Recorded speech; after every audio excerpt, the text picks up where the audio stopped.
Hi, I am Omaymah C Ayob, and I am here to discuss about the Code of Ethics in the Philippines. The Code of Ethics in the Philippines serves as a guiding framework for the behavior and professional conduct of individuals across various sectors. It establishes a set of principles and standards that professionals are expected to adhere to, ensuring integrity, accountability, and transparency in their actions. This code is not only applicable to public servants but also extends to private professions also such as engineers, lawyers, and educators, emphasizing the importance of ethical behavior in like promoting trust and confidence in their respective fields. Now, in the public sector, the Code of Conduct and ethical standards for public officials and employees, as outlined in Republic Act number 6713, is particularly significant. It mandates that public officials demonstrate commitment to public service, act with fairness, and avoid conflicts of interest maybe.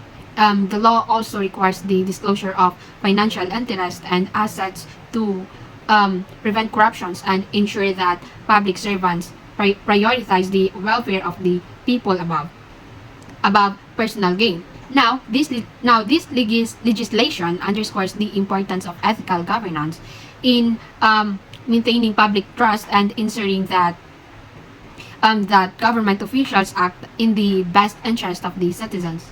In the private sector, various professional organizations have their own codes of ethics that align with the values of their respective fields. For instance, for example, the Philippine Institute of Certified Public Accountants and the Integrated Bar of the Philippines, IBP, have established ethical guidelines that their members must follow. These codes typically address issues such as confidentiality, competence, integrity, and professional responsibility. And by adhering to these ethical standards, professionals in the Philippines contribute to the overall credibility and the reliability of their professions, which is essential for the country's socio-economic development. Social media has dramatically increased public relations practices among public information officials that support various activities in local government. The the new media wave has great potential to make public relations more global, and strategic communications is more useful and can spread across a wide range of government public relations. The result of this study found that the overall impact of social media on public relations practices relied on by the public information officials in local government. Units who agree on indicators show that the social media gives more access to contacting friends and relatives and becomes a daily companion to communications activities. Information officers often use social media to share and messages to clients, friends, and followers of local government units. Information practices improves in terms of internal relations with local government and also enhance the use of social media while maintaining their role as public servants. There is a significant correlation between the impact of social media on public relations between public information officials and the accepted hypothesis. In an ever-evolving industry like public relations, good ethics is the communications foundational building block that never changes. One of the main functions of public relations is to build trust and credibility for a particular brand, organizations, or company. And ethics are paramount to earning trust. Public relations and communications organization has ethical guidelines or codes of conduct like PRCA Institute for PR, Page Society, similar to the Journalism Code of Ethics and most other industry as associations. Some organizations even hold the power to expel members who are found violating this code. PRSA's Code of Ethics serves to clearly identify improper public relations practices and educate members. However, as a volunteer organization, PRSA's enforcement authority is limited and does not hold sanctioning power.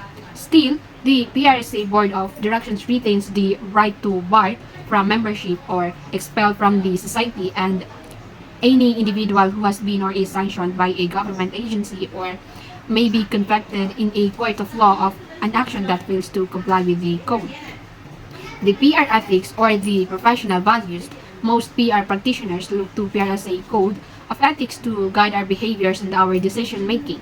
The six core professional values in public relations are: first one, we have the honesty, providing accurate and truthful information or the foundation of earning public trust.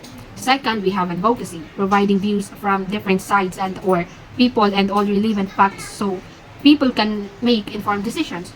Third one, we have independence, taking responsibility for your own actions, providing objective concept.